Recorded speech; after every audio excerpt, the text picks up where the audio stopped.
What's going on, geeks? You're listening to episode 455 of the Geeks Under Grace podcast. My name is Cody Armour. I'm here with Jonathan Nichols. What's up?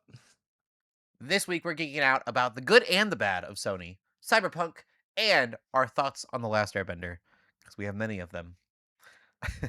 You? uh, before we get into the podcast, you should check out the last podcast that was uploaded. No, it'd been two now. 2 episodes ago, we interviewed Dr. Baron Bell. Very excited. If you don't know who that is, he is a professor at Liberty University, as well as the editor-in-chief of Crux Comics. And Crux Comics has a bunch of his comics that he's written. They've been printed before, and they're being it's a new print. Crux Comics is, and so there's that, and then there's also The Chosen, which I didn't know had a comic book, but yeah, The Chosen comic book seems really cool. Dominion Comics is what he's really known for right now. Dominion Comic is this I got to read a few of them, and it's really cool. It's Dominion: The Fall of the House of Saul, so it's based on the Book of Samuel, but it is like fully inspired by like Thundercats and Voltron and like that era of things. And so they're even like Saul is a lion. And so someone said it was reviewed it as Star Wars meets Chronicles of Narnia, because it's not like over the head biblical. It's just like it's really cool, and the art is gorgeous, which I think is the biggest thing. Beautiful art. Yeah, it's on my list to read. I huge fan of comics, and I still collect them and read them. More or less the full like trades, like the like graphic novels now. But yeah, the Mhm. art for Dominion is just incredible. It's so gorgeous. Yeah, it's getting like a spin-off, and I think the second volume won the Realmmakers Award, for like best comic book or best graphic novel or something like that. So very cool. Really great to talk to him. He was really he had some really cool insights on just the industry and stuff like that. Um, we also haven't done an interview like that in a while, so hype it up, share it around. If you want to see more of it, let us know. Yeah, from there we can get into the games we've been playing. I've somehow just been playing more Expedition. I haven't really done a whole lot. In my defense, I went to Denver, Colorado, um, last weekend. No, the weekend before. So I wasn't here. That's why I wasn't here. Uh, had a rough journey home. So I was moving my older brother to Arkansas, where I live, from Colorado. Flat tire, about halfway here. So it was it was a lot. And then yeah, I was out this weekend too. So really, I haven't done a whole lot. And so I've literally just been playing Expedition 33. There's the super bosses, I think they call them. And so Duelist, I've just been beating the Duelist every night. And just trying to beat my time. So I need a DLC. Or a new game. I probably should just purchase a new game. It's over. It's done. I need to give it up. Yeah, I've got some thoughts on those bosses. Um, Yeah, go for it. How are you? Did you start it last week, or is this your first week talking about it? so I did talk about it last week. Okay. Um, so I didn't have okay. So I did a trial of Game Pass, 14-day trial, and that's how I'm playing it. But it did end, and I didn't get to complete the last boss, or last two bosses, I guess, that I know of, because I needed to go back and grind because I was so underprepared.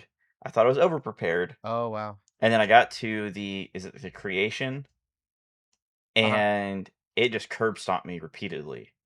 Like I felt like I was overpowered fighting everything else, and I got to this boss, and Yeah, I the can't. creation just Yeah, I uh not to hurt your feelings.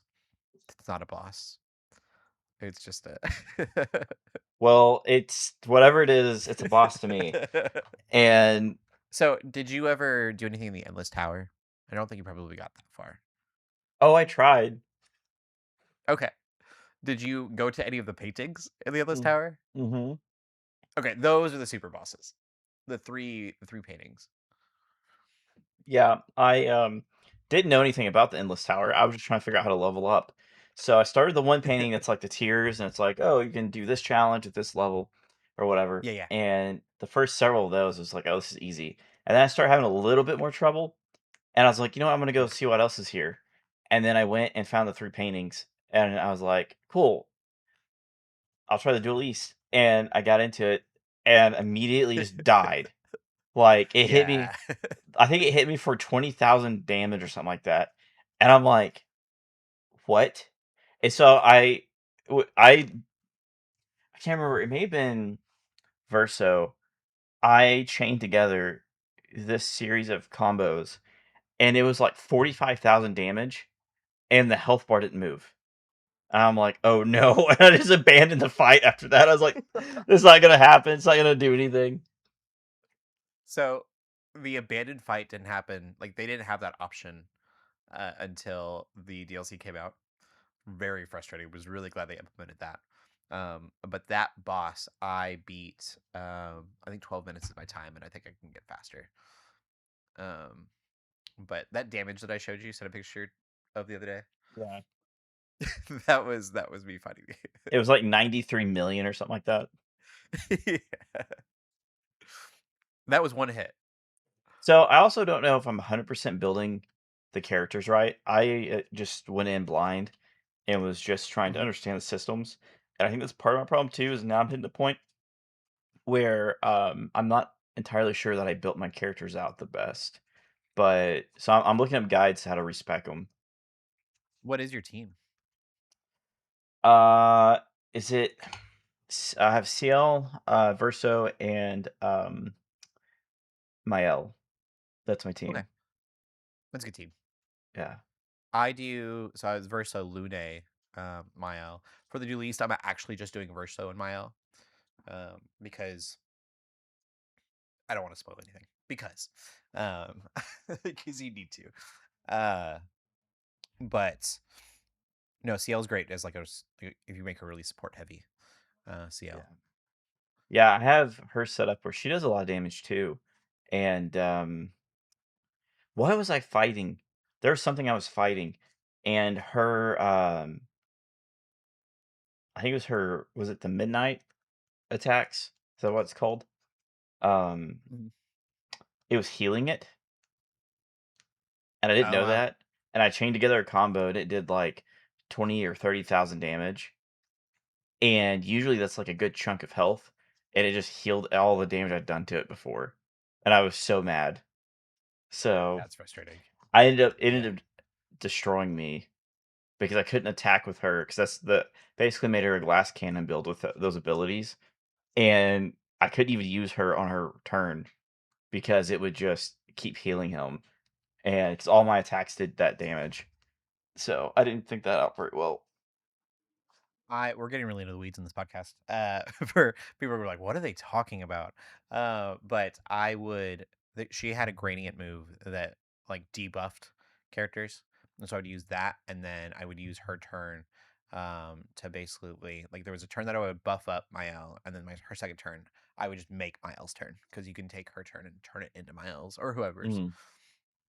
Um, but Mm. it was the only way I could beat I'm pretty sure people call it the toughest super boss of the three. Um, but She also has an ability I didn't read really well before using it. It's called Our Sacrifice, and it takes yeah, your allies' health. And I didn't read it. I was like, "Oh, this is very high or very extreme damage or something like that." I was like, "I'll try it."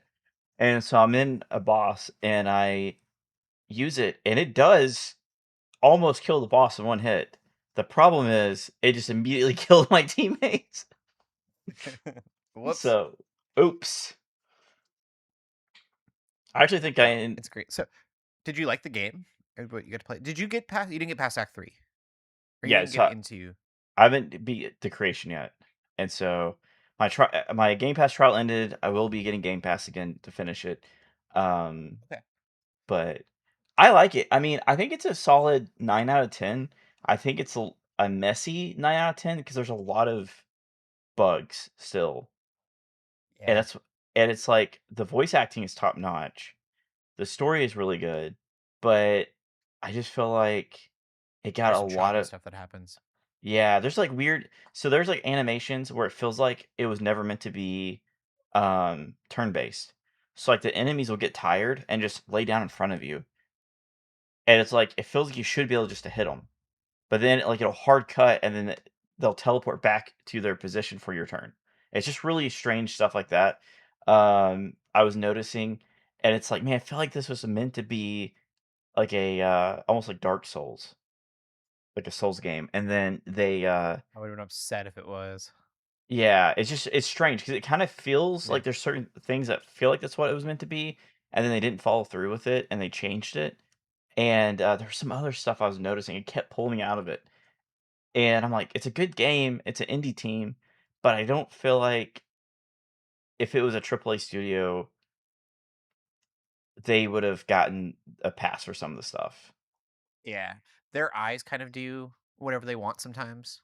Yeah, yeah, And I think that's part of it. And then it's funny because they have all these hair options that you can choose for the characters, but half of the hair will clip through the character. And it's like, yeah, why do you even have this hairstyle for this character if you don't have it animated properly? It's like a yeah, really weird option. yeah. I don't know. Like, I think it's a good game. It's just I don't know if even other indie studios would have gotten away with some of the stuff. Yeah. I mean, like you said, the voice acting and the storytelling, I Hmm. think, kind of just Incredible. everyone make it forgivable. Yeah. Um, no, it's a that game is crazy. I had another thought, but I've lost it. It's just a really good game. Um, I need to be done with it. I need to really drop Time to let drop go. it. Kind of the theme of the game, Cody. I Which I will didn't think say about that. it is it is That's Charlie really funny. Cox's best work. I really liked his performance.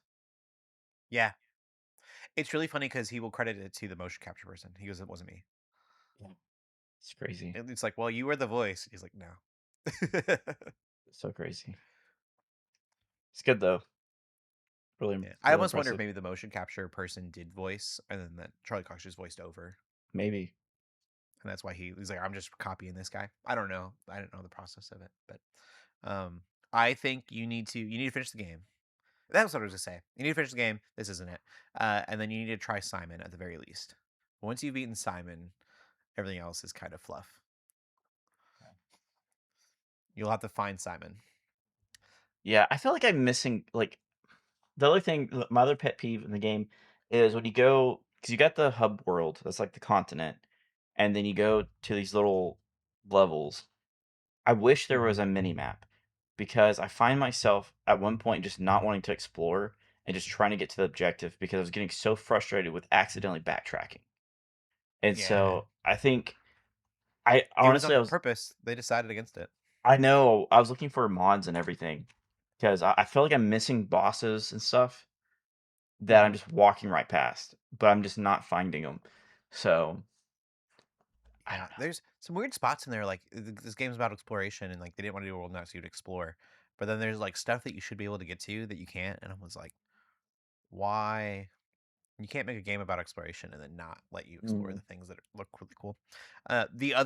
The complaint that I was going to give, because I don't complain about the game very much, is actually Act Three. So if you were to fully explore the world before getting into the final stage of the game, you blow through it. It's almost unfun. Like you one hit kill everything, including the very last bosses, and it like really takes you out. And so I feel like what they should have done is made you finish that up and then open the world up to all the end game stuff because you kind of get and there are reasons I don't want to spoil anything, but like you get end game stuff before the end game, and it's kind of on purpose, mm. but they almost gave you too much. I feel like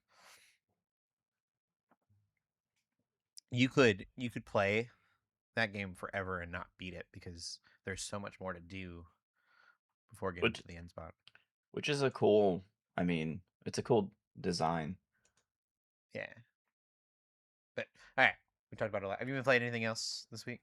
I did start the campaign for GTA 5 again, just to get prepped for GTA Okay. 6. I heard that there's a mission in online that takes you into GTA 6. I haven't checked it out yet or Hmm. even confirmed if that's a real thing, but I don't know.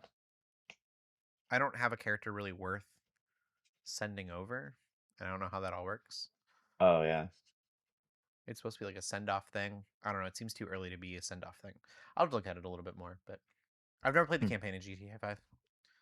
That's pretty good. Um, it feels very dated.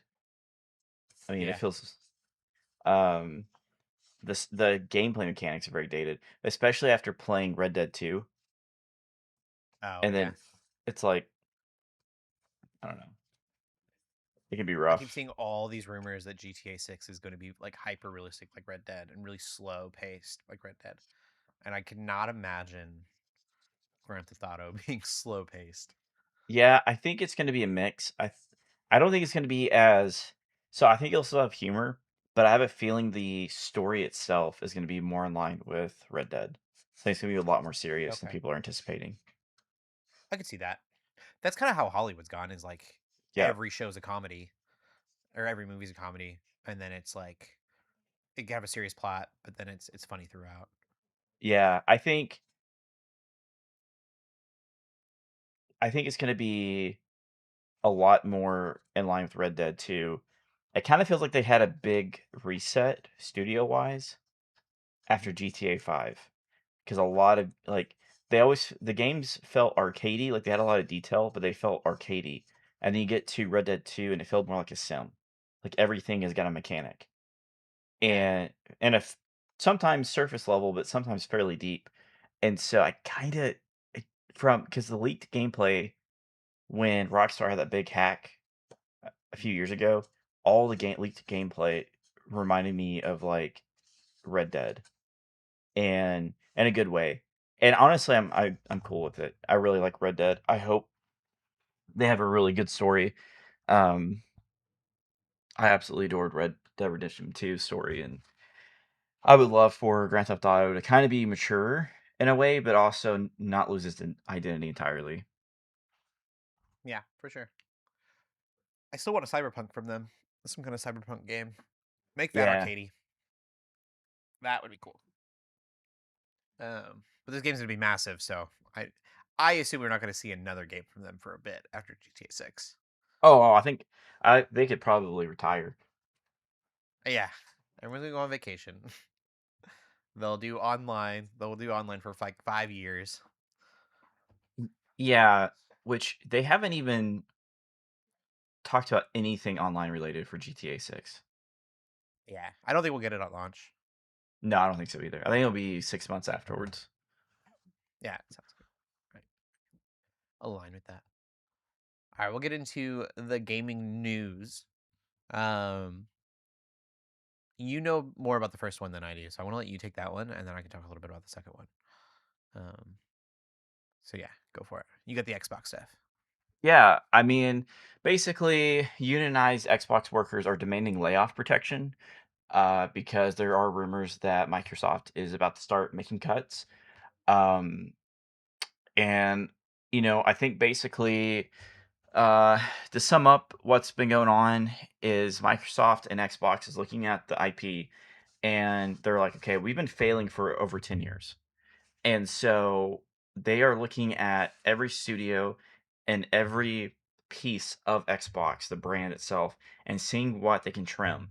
And which is unfortunate because people are losing jobs, but also they kind of fell into the overspending trend and overgrowing trend that a lot of companies have fallen into over really Mhm. started during COVID, and I they started hiring a lot of remote workers, and so they had a lot of remote workers, and then when everything went back to in person, they had more employees than they had before, and so it didn't necessarily help productivity, but also it's a lot of expenses that don't need to be they don't need, and so Um, Even the studios, some of the studios are too big.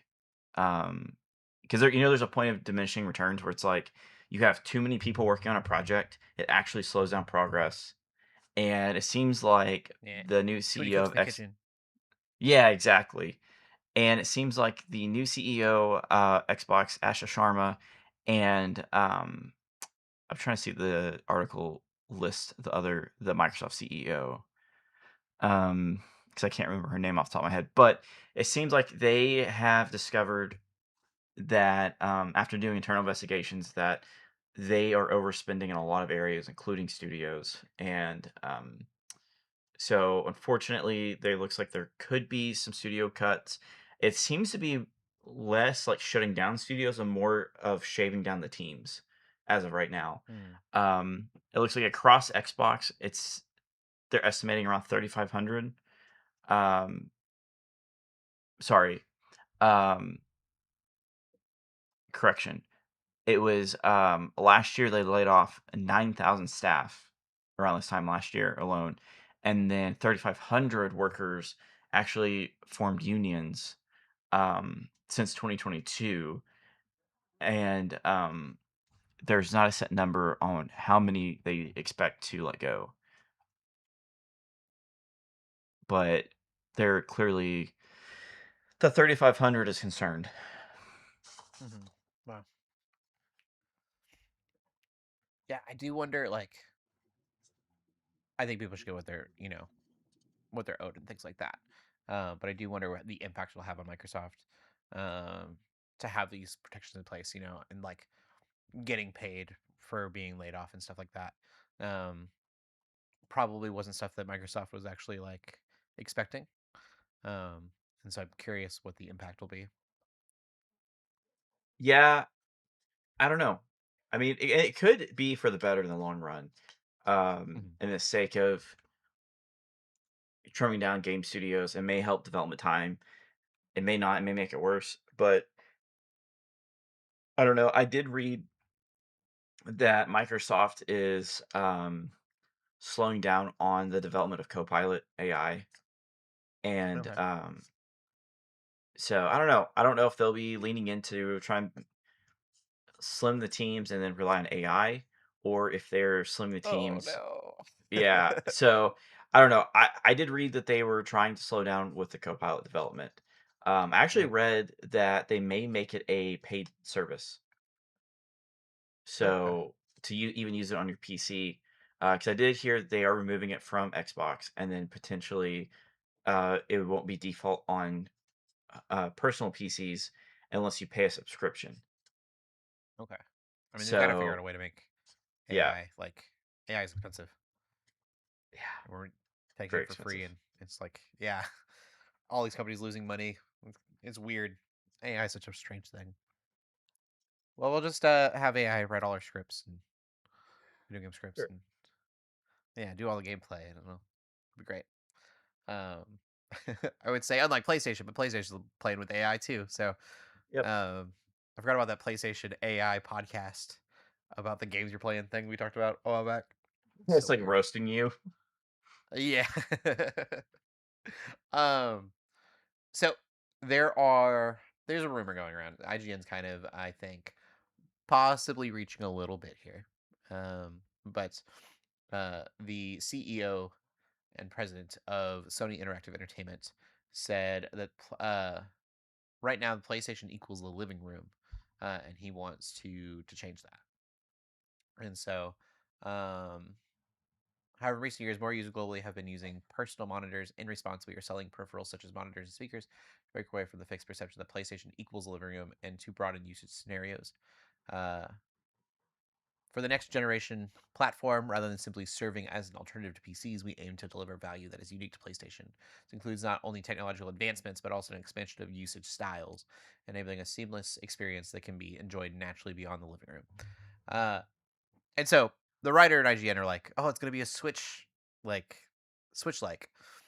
Hmm. And I don't necessarily I wouldn't count that in yet. That seems like a stretch to me. I think they're like really into their cloud gaming, and they Yeah. find technologies to make cloud gaming better. they're probably going to really lean into that. They have something now. I can't remember what it's called, but it's a handheld that uses cloud. Yes, the Portal, PlayStation Portal. Portal. Yeah. Yeah, and I don't understand. I haven't played with the Portal yet, and so I don't really know too much about it. I don't know why uh, that works better, if it does work better than like your phone doing Mm. remote play. Um, from my understanding, it is supposed to be faster and less latency, but it's also a few $100s, I think. So Well, a bit the better. the problem with cloud gaming in general is it relies on you having a really good to near perfect internet connection and also no data caps. Yeah, and it's I don't know, like you said, like you'd almost need a landline for that kind of latency. Mhm. And what's the point of having a landline if you're but also you can't take it with you. You'd have to find a place that has internet. I think in countries where internet is kind of like universal, then maybe that would work. But the United States, like, not even every cafe has internet, and it's not usually good Yep. internet. And so, yeah, Portal becomes kind of only good in your house. Like, it's not in the living room anymore. I can, play it at my bed or something. But like taking it out of the doors, it kind of loses a lot of value. Um, Yeah. let's see here. Remote player. Looking for the price on it. I'm not seeing any price, which is weird. $205. Hmm. That is a used one. That can't be right. 276, and that comes with the case. Um, I would like to see. We mentioned this before, and you need internet access for this too. But I used to buy. Well, I didn't buy. My family used to buy me for Christmas when we were kids a GameCube and a Game Boy Advance. There were two different consoles, and I would totally be down to buy it. My PS6, and then if I really want to go out, I can get the handheld, and the handheld kind of work like a Switch, have its own hardware, and then just Mhm. have a cloud save on both of them. See, I think that's smart. Hmm. We'll And then, see if they do it. if you are cheaper, you could just have the handheld and have the handheld plug in, like a Switch does, have a dock for it, and that could be your only option. Or if you want the ultimate experience, then you pay the premium for PS6 Pro or whatever they end up calling it. Yeah. I also didn't know that they have monitors and speakers that are Sony specific, like for PlayStation. I think a Sony monitor for PlayStation is kind of silly. It has a little controller dock and it looks very nice. Yeah, I think for the price point, if I remember correctly, I did know about the monitor. I don't know if it's I feel like you could get a good PC monitor for Yeah, the same price. and it's not doing a crazy amount of work. Like, I don't know. Yeah. It seems strange to get that and then like, but it has a PlayStation controller charger. It's like, yeah, cool. I mean, it's 349 for 27-inch monitor, and wait, it's 240 hertz refresh rate, but it's not OLED. It's not curved, No, I mean, you can get a good Acer or LG for cheaper and get 32-inch. but will it hold your PS5 controller? I mean, if you have a 3D printer. And the speakers look nice, but also like I don't need Sony speakers. I don't know that are specifically for my PlayStation. It's such a strange thing to me. I think we go back to a two console system. You have your console and you have your handheld, and then let me play the same games on them. That's all I ever wanted. Honestly, I was Yeah, playing my Game Boy Advance games on my console, anyways. I was that kid. And Pokemon Stadium, and I played my Red and Blue and Pokemon Stadium on the N64. Legendary. good old days. Yeah. Um, I think it would be really cool. Uh, but we'll see. PS6, I believe, is pretty far out there still. So Yeah, especially with the rumor that the current build price is almost $1,000. yeah, That was the thing So too. Sony has come out and said that they will not lose money on their consoles. Substantial amounts of money on their consoles. Um, yes. I saw another thing. I didn't really look at it, so grain of salt here. But um, there's collusion between RAM companies to keep the prices high. Yeah, so they do have a lawsuit, and I did read the federal government picked it up. So, Wow. and this isn't the first time this has happened. And it happened between 2002 and 2005, and CEOs went to prison over it. Wow. So there was a third lawsuit that happened in the early 2010s, and something defaulted, so the lawsuit got defaulted. And but this would be the third time this has gone to court.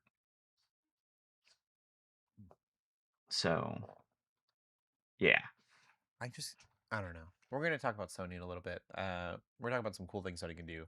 Sony is doing some not great things, but like they really are just pricing us out of everything. Like you wouldn't Mhm. even be able to play games pretty soon.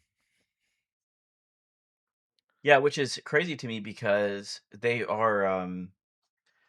they're pricing their consumer out of the product, Yeah. and then they're gonna go, well,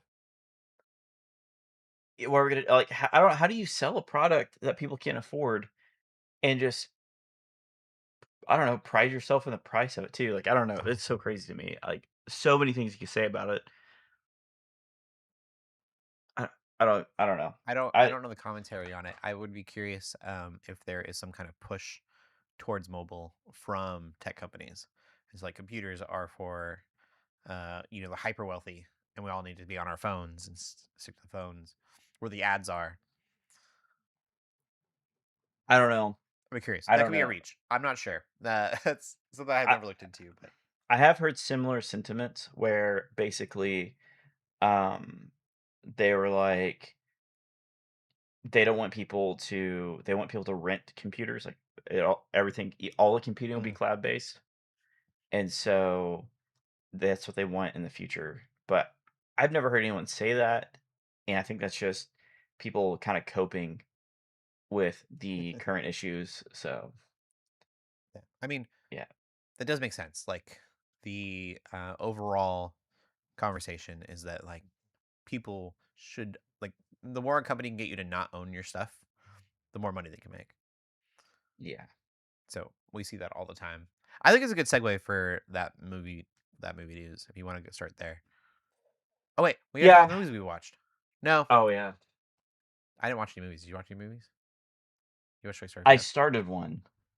Talk about it after the news because I think it's a perfect segue. Okay, we will.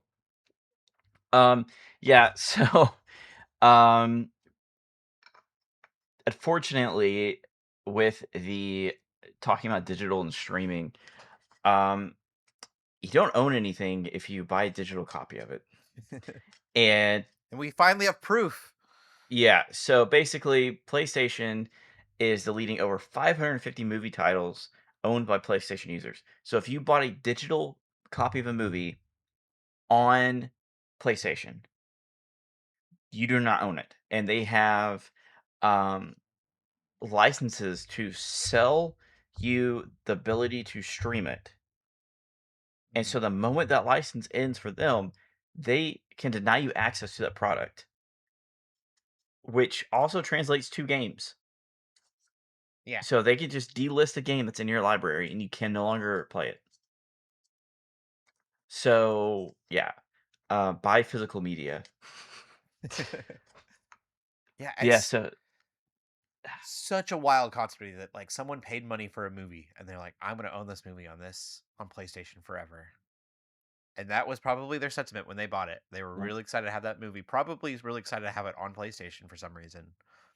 And then it's gone. I mean, this is robbery at this point.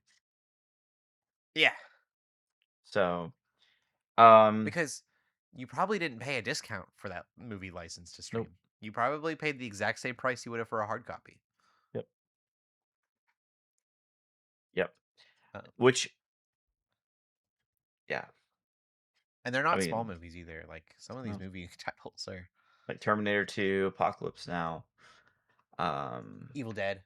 I can see a lot of Evil people probably Dead. buying it in. Um, Yeah. Sharknado, which is a funny one, but if I were to buy a movie on Sony, Sony product, I probably would have bought Sharknado. Yeah, it's sad, and I hope it's kind of a wake-up call. I try to buy as much physical media as possible. Um, Creators don't always make a ton of residuals off of it, but it still helps. It really needs to be like, I don't know. There's got to be something in place just of, because like games of service too, right? If Mhm. you bought a game that was a games of service, say Destiny or something, once those servers are down, you don't own that game anymore. You paid money to play that game, um, but that game no longer exists, and so they've literally taken it away from you, um, because they couldn't afford to keep it up or whatever. Um, or there have just been games where, you know, uh, you have the digital copy and then they don't have the license, like you said, and they just take the game away in its entirety, even if it wasn't an online game. Yep. Um, so I know there's a video game museum. I can't remember where it is. It's one of the largest ones in the world, I believe. But they said there's a danger in it just because uh, they can't keep these games, and so there won't be any Mhm. video game history if the video game history is deleted. Um, and so it's really weird too in that way because like history will kind of be written by the top like gaming companies in that way. I Yep. feel like a lot of indie games won't be able to like keep up kind of thing. And Mhm. so then it's like this history will be kind of written to whatever Sony or Xbox decides it needs to be.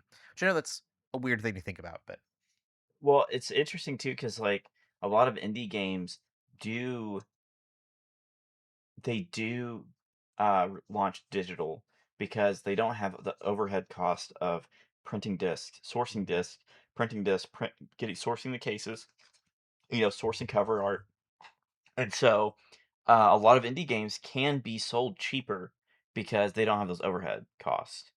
But then a lot of Microsoft, Sony, even Rockstar with GTA 6, they're wanting to move all digital to the point that they're just making digital only consoles because that means that they can, when they sell you a game, it is a licensed piece of software. It's not an owned software.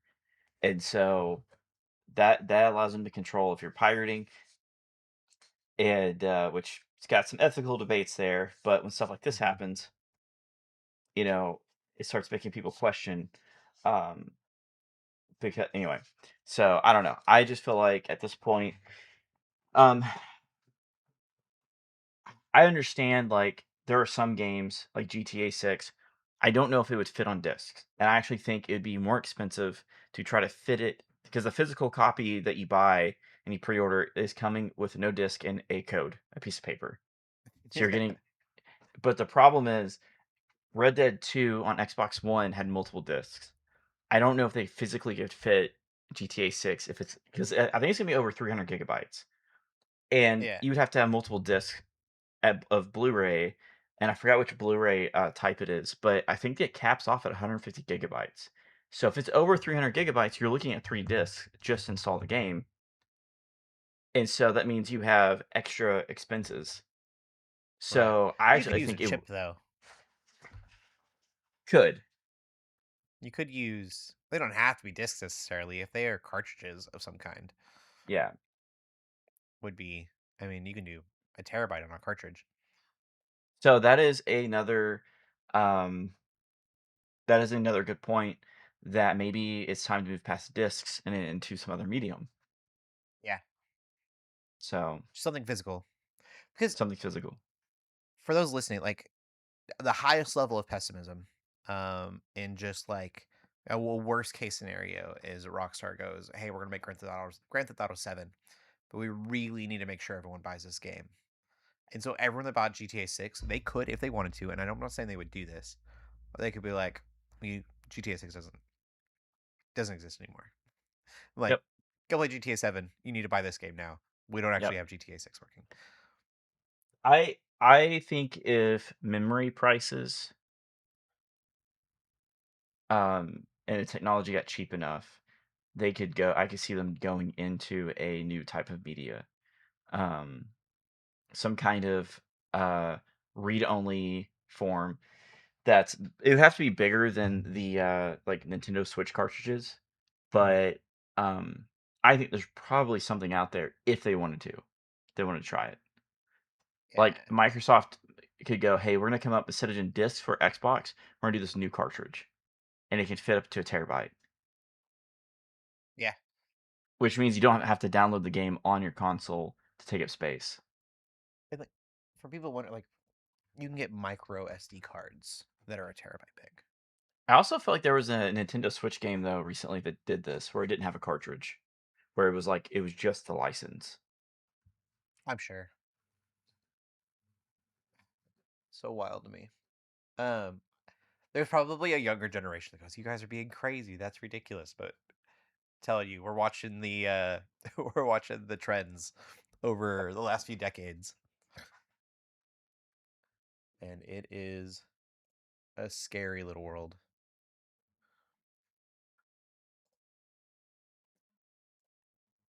But I'm trying to think. 2 terabyte um micro. This is insane. So I did find a article that was talking about every Nintendo Switch 2 game with a key card release, which means it's not on the cartridge. Oh, it just unlocks it. Okay. 007 First Light, Assassin's Creed Shadows, Bluey's Happy Snaps, which is crazy. Borderlands 4. I'm gonna skip through some of these. Chronos: The New Dawn, Destroy All Humans 2, Digimon, Dragon Quest 1 and 2 HD 2D remake, Dragon Quest 11S, Dragon Quest 7, Elden Ring Tarnished Edition, Epic Mickey Rebrushed, Final Fantasy Rebirth. I mean, just to give an example, High on Life 2, um, Kingdom Hearts collection, sorry. Um, Monopoly Star Wars. It is a key. So that's crazy that it's not on the actual cart. Yeah. I will say this. I'm looking at some pricing here. A 1 terabyte SD card is $47. Micro SD. And so you're like doubling the price of the game almost at that point. Mm, For a 2 terabyte is $269. So the thing would be having to make that cheaper. How do we manufacture these cards yeah. more affordably than a disc? But Yep. That is, I mean, that is a good question. And I think that there is a future where that's a possibility. But it feels like a lot of the companies right now are banking too hard on the AI. And I really feel like there's going to be a bubble burst that happens. And, um, like, I don't think AI is going away. I think the race for AI is going to pop. And especially if that lawsuit happens with the RAM prices, and yeah, it's like, because like that right there is impacting. That's why the Xbox is having a price increase in a little over a month. The Nintendo Switch is having a price increase. PlayStation's already had price increases. You know, the way the Steam's Lenovo, looking, Steam machine. yeah, Steam Machine is about $300 more than it should be. So you're looking at like it's impacting every industry. It's impacting businesses that need computers for their employees, and they're not paying triple to quadruple. You know, it's impacting everything. And so I believe that if that lawsuit actually pans out, we'll see all that dump because a lot of it is AI companies that are writing IOUs for product that they're going to receive. They're signing contracts that they're going to receive RAM, but they don't have the money to purchase it at the moment. And so they're basically signing contracts promising they're going to have the money to buy RAM if the RAM exclusively goes to them. And so somehow I have a feeling it's going to be found illegal in some capacity. Yeah, things are gonna get very interesting. Yeah, it's weird. It's not we're in a weird timeline. Yeah, no joke. Uh, Going on from that, what else? What's going on in the movie news?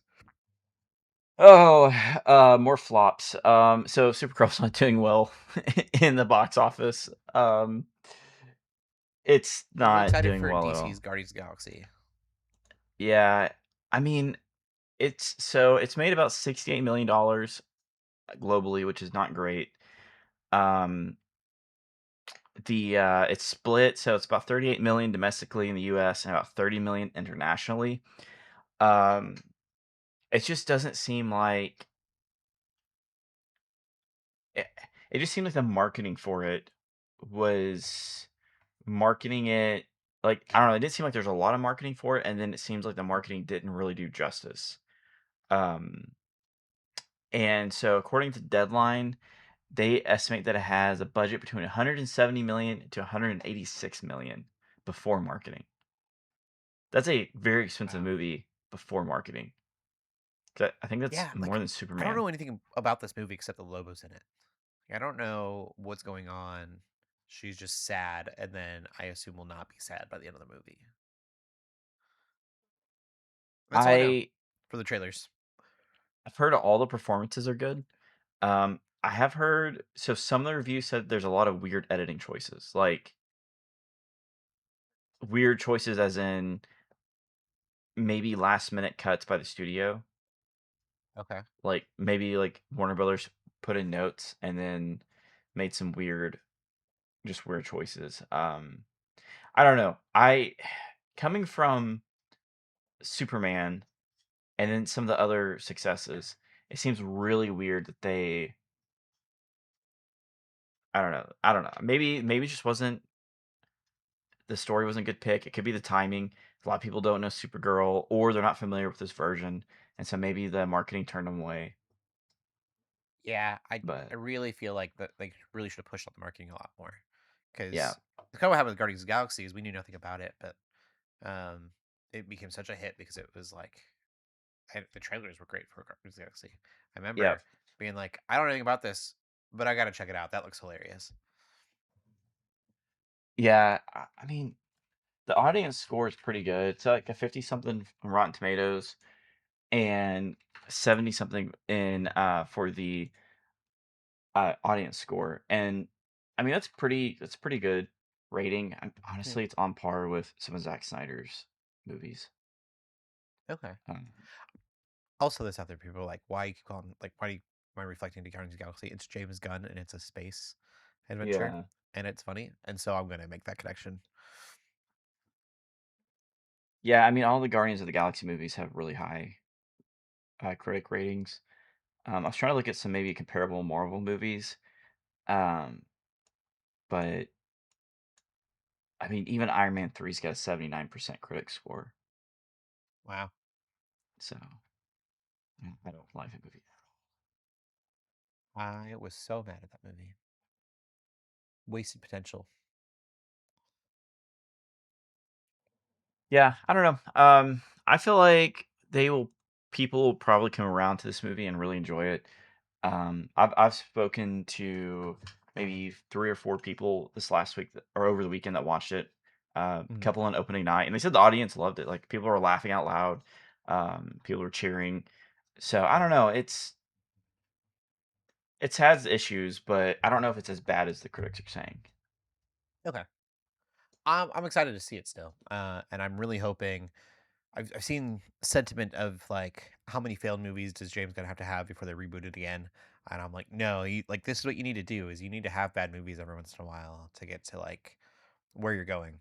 I think people forget that like before Avengers there was Thor and Captain America, and both those movies didn't do very good. Yeah, But without them, if they would have been like, oh, those were bad movies, we're gonna completely scrap the Avengers. yeah, that would be yeah, Totally it different would be timeline. crazy. But that's how DC kind of operates. Like, oh, got a couple bad movies, better start this whole thing over. Yeah, I don't. Some people are expecting that because Paramount did their merger with Warner Brothers did get approved, but I don't think it's gonna happen. I think they're gonna keep trying to lean into it. I hope so. I think it's But great, and I think James Gunn will learn too. I think there's a lot of mm, issues with his universe for sure, but um, I would assume that he's probably learning from his mistakes. yeah, Um, and he's also has um, Kevin Feige, like in his phone. hmm Uh, oh yeah, I would be like calling Kevin Feige, be like, all right, what should I do? Yeah, help me. But they seem to be on really good terms, and so Kevin Feige's really excited to see what DC is doing, and or at least he has said so. And so I think that James Gunn has the resources as long as he's Hmm. allowed to keep going to do something really good with this. Yep.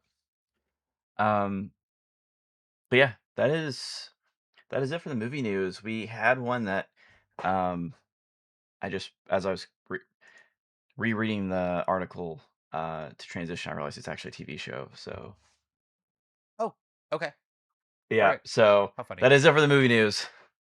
Cool. Yeah, and then from there, then we'll get in. You do Toy Story 5. Um, Oh, that was Andrea. What did you watch? What movie did you watch? so I started watching Americana. Looking at last week's notes. Sorry, guys. Um, so Americana is a movie. It's a kind of an indie movie that I think Lionsgate did actually publish or distribute. But so the guy is actually from our area. So Okay, the that's director is cool. Tony Tost, and so he is from Springfield, Missouri, and basically got a creative writing degree in Arkansas. And he was one of the showrunners on Longmire and some other TV shows um, that are kind of Western themed. And this is his first directorial debut, and so he wrote it and directed it.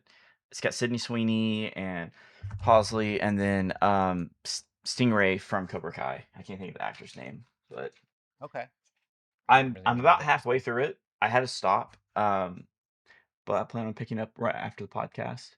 It's really good. I really like it. The it's also a movie that I feel like was a victim of its marketing because there wasn't a lot of marketing. There wasn't a huge budget. okay. So I feel like if it had Paul better Walter marketing, it Hauser would have is his name. Paul Walter. Yeah, yeah, yeah. I had to look it up. I recommend it. It's good. Cool. Yeah, I was reading the wrong note. I was like Toy Story. Yeah. You can also tell that I didn't listen to last. I need to catch up on our podcast myself. Cool. Well, we will get into TV shows that we've been watching then, kind of in the same vein. Um, you and I both watched Last Airbender. How far did you get? What was? Halfway through the first episode of season one. Oh, you didn't even get through the whole first episode. Nope, couldn't do That's it. not giving it a chance. I gave it a chance and I couldn't do it. You know it's I bad. Go ahead. You know it's bad when I'm trying my best to ignore the acting and how no one's face moves, but their lips move. And it's like they're reading a teleprompter, and my wife looks over at me and goes, "I can't even watch this. This is awful." She goes, "I love the animated series, and I can't watch this." And she just walked out of the room.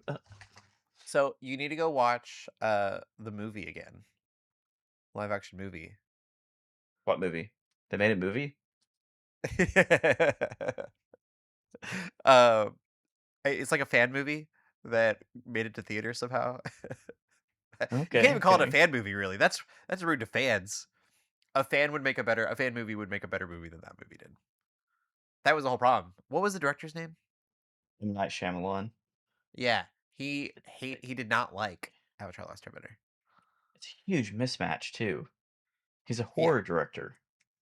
made no sense. But watch that again, and then the show seems fine. I couldn't get into the first 10 minutes of that movie, so I watched that whole I movie and it's bad. Um, my thing with that movie is they will, if you watch the like bending, just like watch a trailer or something, they take so much time conjuring whatever element they're trying to bend that I'm like, why didn't someone just walk up and slap the firebender? He's like working so hard to make this fireball. You can just come up and like completely lose focus by just slapping him in the face. Yeah, and it's like I do remember there's a scene where they're fighting, and it's like a group of people to make one thing happen. Yeah. Like yeah, they're moving like one rock. Yeah. Um, so the show is not it's not the best. I'm watching season two. I will say season one like really totally didn't know what it wanted to be, and season two has gotten a little bit better about that. I think who they got for Azula is doing great. We've only watched one episode of season two, um, and so I'm really excited to see Toph. I've seen Toph in trailers, and Toph also seems like really good casting. Um, Mhm. the actors for Sokka and Katara are still a little flat, and the writing is a little flat sometimes. They will do things that I think would translate really well to the animated show, which I think is fun. They've really captured that in a cool way. So like Mm. they were a really good example. So it's the second season, first episode. So this won't be spoilery at all, but Aang is like learned water bending at this point, and so he like comes and makes this epic entrance, and then the splash he like throws water basically at a Fire Nation guy, and it's like oh didn't work, and so then Katara like fixes his form and he does it again and it like knocks the soldier across the screen. And it's something that's just so from the animated show. Like that wasn't. It's cool that it was something that didn't happen in the animated show, but would totally be that humor would translate to the animated show. That's Um, cool. Yeah. yeah, like you're writing these things that I think would really fit. I also think tonally it's gotten a little bit better with what it wants to be, which I think is kind of like for teenagers. Mm. It almost like it's a little more mature than the animated show, but not by a whole lot. I'm really glad that it's not some kind of Game of Thrones thing. I think that would have been really dumb. Um, it is. I don't want to say more emotional because the animated show gets you. Um, but there's some emotional spots in it, even in this first episode of the second season. That I was like, oh, dang, that was Yeah. brutal. Um, but mostly, I was like, the actor for Azula so far is really um, knocking it out of the park. She's got this very fake smile in front of people, and then as soon as she turns around, she shuts it off, and uh, uh, it's great. That's cool. That gives me hope. I may pick it up again. We'll see. Yeah, I don't. It's not good. I'm not gonna be like have to watch this show. That was. It's definitely not something. I think that like Avatar: Last Airbender means a lot to me, and so just getting something I'm excited about. Um, also, second season CGI looks great. I don't remember season one or how the CGI looked in season one, but in season Not two, great. now there is a like there's a shot of Appa, and you can see the strands of hair and like it's Well, so the CGI in episode one felt like a mixed bag, where it's like it's not objectively bad, but like it's done really well. Like the realism aspect it is so well done.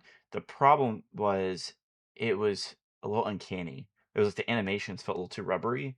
So there's a yeah. in episode one, Aang is flying, which if you're a fan of the animated series, which is a big no-no, and he's just like flying around and he's like stretchy.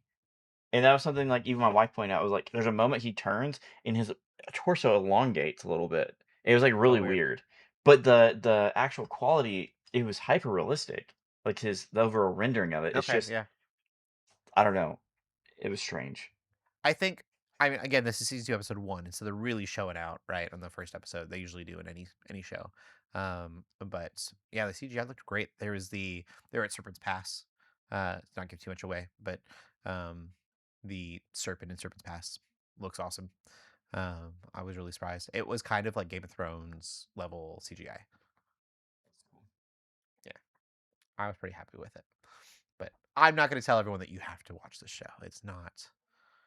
You've got to really be like you've watched Avatar: Last Airbender way too many times. The animated show. You can't watch it anymore because you've watched it so many times, I know you're pick yeah, and you like want something. You can watch the show. that's fair. Yeah. We'll get into the TV stuff. More Netflix. Didn't think about that. We got two Netflix things here. First of all, we got a trailer for Cyberpunk Edgerunners season two, which is set for fall 2026. If you've watched the show, the season one, don't worry. It does seem like these are totally different characters. So season two will kind of be its own thing. Um, Mhm. which had to happen. People were I I really love Cyberpunk Edgerunners. There was a did you watch it? Oh yeah, Yeah. yeah. It's So incredible. I remember watching it and I was like, oh, this doesn't have the depravity. Um, one thing I really like about whole tangent here. The thing that I love about Cyberpunk is that it showcases depravity and then it shows why it's bad, and it becomes a Mhm, tragedy. I love that about the game. It's all about the decay of the world and the ramifications of that. And so, mhm. Edgerunners, you don't see that right away. It's kind of a slow burn, but it does kind of the same thing. Of like at first, it feels like it's glorifying the depravity, but by the end, it's like, oh, we're not glorifying this. This is actually the worst possible thing, and it destroys. Yeah, Um, and so, I love Cyberpunk for that reason. Um, but because of that, uh, yeah, season one had to not, or season two had to not be a sequel to yeah, season one. Um, or have been really kind of, it would have thrown a lot of stuff away that was really neat that they did. It is rated R. It's very mature. Um, but I just love. I feel like Grand Theft Auto, Grand Theft Auto is very much about the depravity and kind of glorifying it in a lot of ways. mhm, I didn't play the campaign for GTA 5, but the other games kind of had that feel. Um, yeah. I love that Cyberpunk goes, oh, this place is like really broken, but it's not a good thing. Yeah, so 5 it's been a few years since I played the campaign. I go back and play it every so often, and, it's very much like that, though, where it's, you start off thinking, "Oh, this is cool," and then it slowly starts showing the consequences of those actions. Oh, cool. Okay, Yeah, I never so played the you get there. 5, but I I love that about Cyberpunk just because like for some people and people are gonna be like, well, you shouldn't be playing it in the first place. But there's some people out there that like they're not gonna get that message any other way. Mhm. And so having it in this kind of crude packaging, I think is um really needed in our society. And I know a lot of people kind of disagree with that, but um I I agree, and the cyberpunk genre in general is one of my favorite mediums to talk about ethics and morals because you're taking depending on the route you take it, you get this extreme example mhm, of decay and moral decay and what the consequences are. yeah. And it's all looking at okay, most cyberpunk media is not inherently anti-capitalist, but it's going, hey, this is what happens when it's unchecked. And basically, you're being sold your cattle and your cattle because you are the product. And so they sell you depravity to get something from you. And Mhm, so, like, every cyberpunk genre discusses that in a different way. And at the end of the day, it's people are cheap. And you can take that in any way you want to. But yeah. you can buy people's attention and you get into cyberpunk, you get into basically buying their bodies by the mods and stuff. And it's, the same corpos that are running the city and oppressing people are the ones making the parts. So well done. Yeah. We had a conversation on the podcast back when Westworld came out of like so we right now we shoot people on a screen and it's simulated, it's digital, and it's not that weird. Like I don't really question, it to me it's a virtual paintball. Mhm. Um, but you get into Westworld and these robots are so human like and you're putting them down. And then you question like, oh, especially in Westworld, spoilers, but you might be actually killing a real person and not knowing it. Um, like Yep. at what point is the moral grounding for right and wrong in that situation, which is a whole nother conversation, but kind of in that same like Mm. they can just sell you depravity and you'll just keep soaking it up. There's a whole faith conversation I think there. um, Yep. we don't have to dive in right now, but um, I like I said, I think mediums like this, as much as people, especially in the church, kind of like really find it grotesque. It's the only way that some people will get that message. Mm. When I was in college, one of my thesis papers on film was over Blade Runner, the original, because there's a lot layered into that movie that a Mhm. lot of people miss, and it's intentional, but it has the world building alone just on set is built upon that, and so every decision on how they built the sets was intentional to portray the decay of morals and also yeah. So I could go way too long to that. I think I've wrote 3 papers Oh, on wow. that alone. Yeah, over different aspects it talks about. Um, so yeah, it's a good genre, and I totally agree with like there are certain mediums and genres that um, you can discuss hard topics through without being too on the nose. Mhm. Yeah. No, cool. Uh, Staying on Netflix real quick, there's a Persona TV show in the works. It is live action. I think Jonathan and I both agree that it should be animated. I'm sure the And I know world nothing agrees about that it should be Persona. animated. I mean, that's fair. But do you know enough to know that it should be animated? Yeah. I think like it literally has anime cutscenes in Persona 5. I didn't play the game, but I watched clips of it. I don't understand why the show is not animated. Um, I I think think. you should have gave it to Adi Shankar Hmm. and let him run with it. I don't know if he wants it. He's probably picky with what he chooses, I bet. Oh, I would be too if I were him. But yeah, no, it should be animated. It should be an anime. Yeah. There's not a whole lot on it. It just that it is uh live action, and that Christopher Monfett is attached to write the show. He was Star Trek Picard's writer. That's also weird. Um, It's gonna be like Netflix's Cowboy Bebop all over again. Sean Levi attached to be executive producer. Robert Atwood. Sean Levi. What was he? Sean Levi Stranger Deadpool? Things. Stranger Things. Hmm. And Deadpool. He did the last Deadpool. Deadpool. Yeah. Hmm. Uh I'm very confused by this news. I don't know. It should have been an animated show. It could be really. I would watch that as an animated show. And then finally, we got a trailer for Batman: The Cape Crusader season 2, which is it Tim Burton still? Isn't it? Not Tim Burton. Tim. What's his name? Oh, not Tim Burton. Batman's Tim. Not Tim Drake. The different Tim. Bruce Tim. You thinking Bruce Bruce Tim, Tim. right? Yeah. Yep. Tim Drake is also Yes, a it Batman Tim. is. But it's also produced by J.J. Abrams and Matt Reeves. It's weird. It is what it is. Yeah. Um, I kind of forgot that it had like a 1940s vibe. So you said that.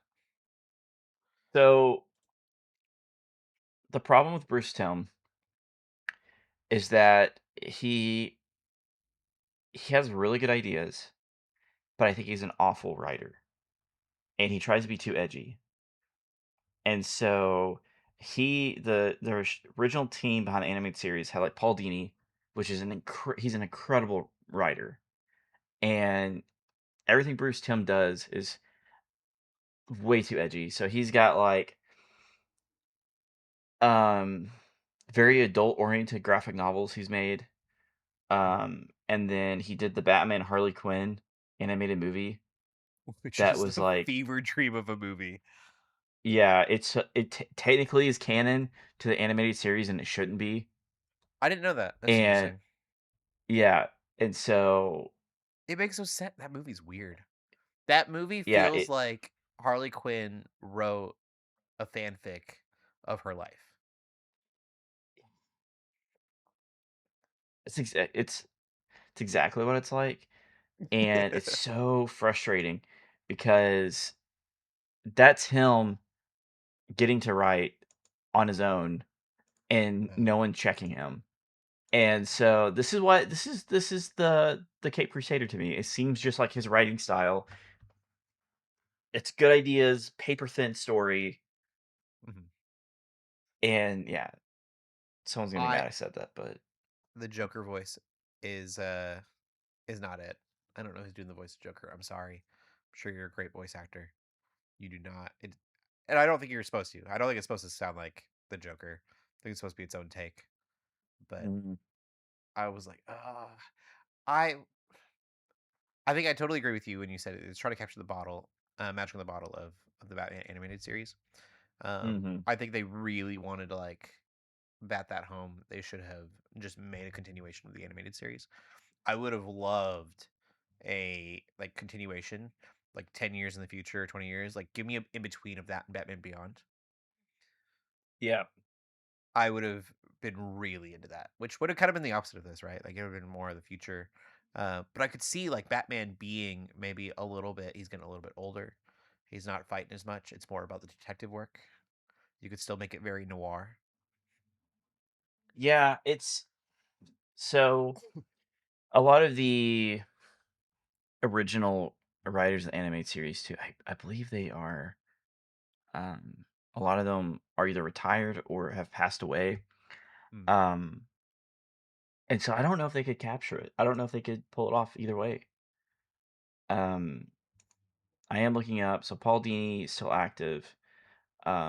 Stan Berkowitz was a big one during that time, and I think he's retired. He did some of the earlier DC animated stuff, but it seems like he's fairly retired. And then Alan Burnett, I think, is retired or may have passed away. I'm trying to double check that.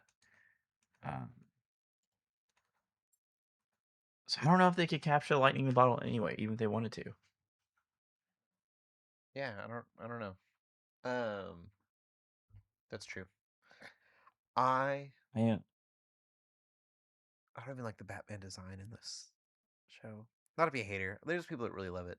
Um, it's just not my cup of tea, especially after Spider Noir. yep. It's kind of hard to watch Spider Noir, which was a masterpiece, and then go back to this and be like, oh yeah, this exists.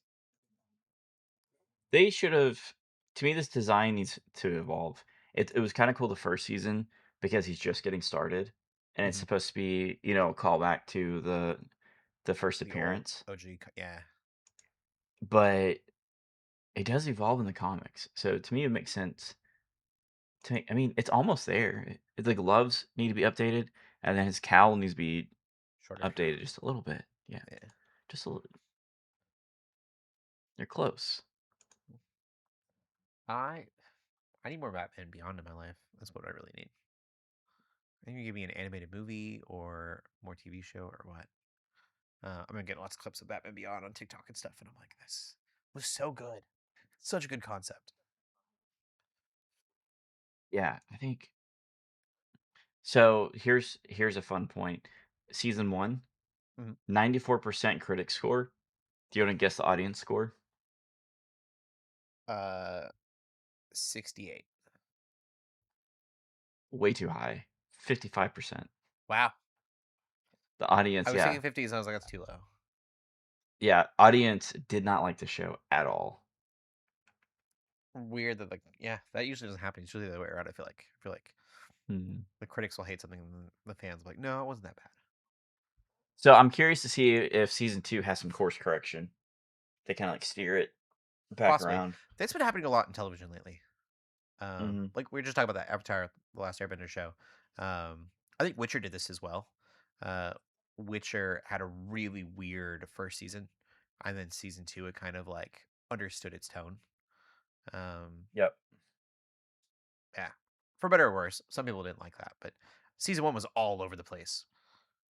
So for me with this show is, and this is just my personal taste, but for me like mystery and like noir films is I don't want to see the mystery just right in front of me. I don't want to know who the killer is immediately.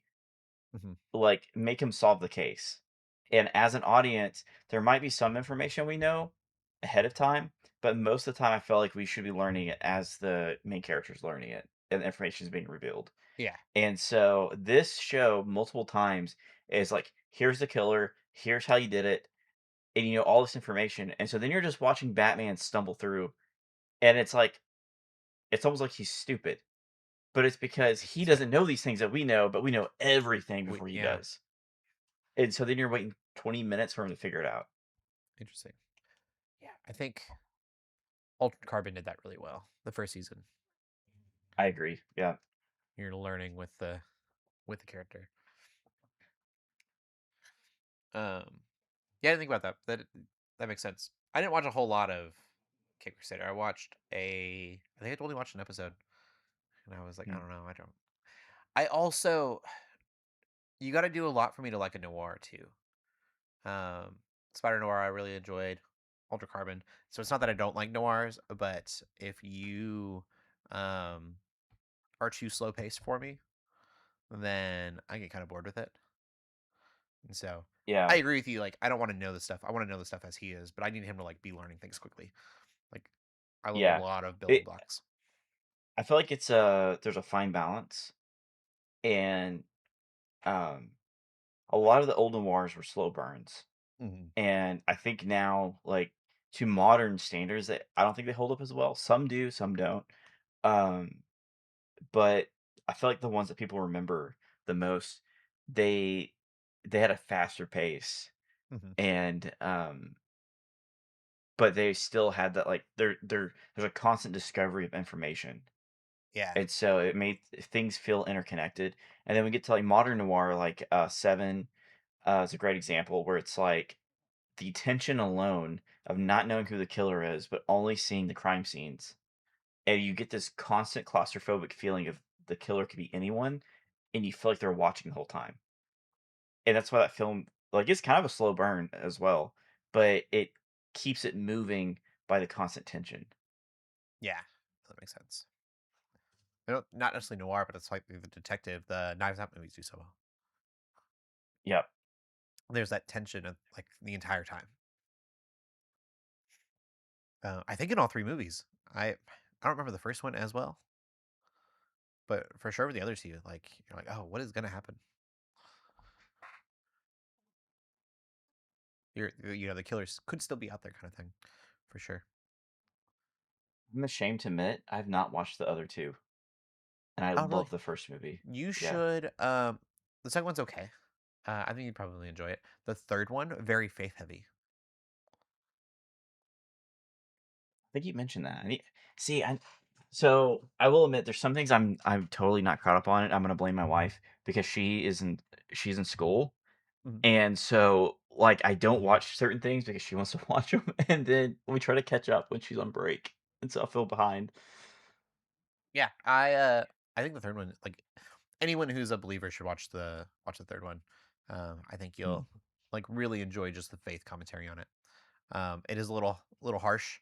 I don't know if it's rated R or not. It might be. Um, there are not great mm. Christians in it, and there are great Christians. I think it's Catholic, but very interesting movie. And then you have LeBlanc, who is an atheist, navigating it all. It's all really interesting. But I think, are you geeking out about anything else this week? Oh no, not this week. Just hoping to go see Supergirl. I almost said Superman, but yeah, hoping Yeah, to see Supergirl. That's about it. nice. Yeah, I would like to as well. Um, then we will end the podcast there. Where can they find you at, Jonathan? Oh, you can find me on Instagram, Facebook, YouTube under at Different Lens Media. And you can find me on Instagram at Cody Armour. Keep gaming, keep praying, and God bless.